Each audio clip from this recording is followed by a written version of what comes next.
In this chapter, we'll talk in more detail about how much you can afford to pay for a house payment. This includes doing some math and creating a monthly budget, so take your time. It is also helpful to have copies of your paycheck stubs, credit card, and other bills, or at least have a good idea of how much you make and spend each month. Your budget will become your spending plan for saving money to buy and keep your home. The steps in creating a budget are simple. Once you have gathered all of your pay stubs, look at them and see how much money you actually bring home. The total amount before anything is taken out is called your gross income. The amount you actually receive, your take-home pay, is called your net income. You will use your net income to create your budget. Include your net income from all sources, whether it is money you make from a job or money that you get from child support, retirement, or government assistance. Make a list of all your income so you can use it when you get to the monthly income worksheet. Next, figure out your monthly expenses.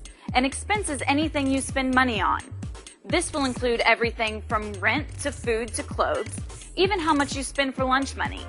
You can look at your bills to find out how much you spend on some things, like a car or credit card payment.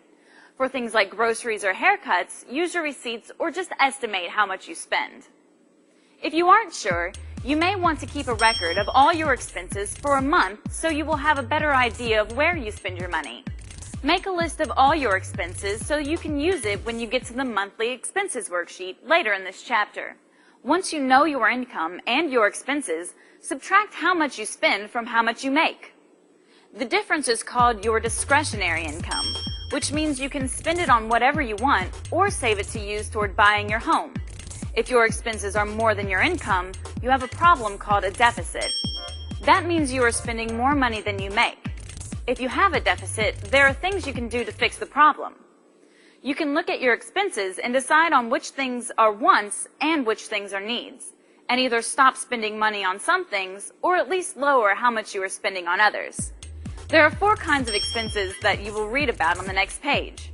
They are fixed expenses, periodic fixed expenses, flexible expenses, and indebtedness expenses. Read the information to the right and then click Next to read more detailed information on the following page.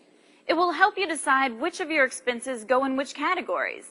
Use the definitions to help you decide how to change your spending habits so that your expenses are either the same as or hopefully less than how much you make. Click Next when you're ready to continue.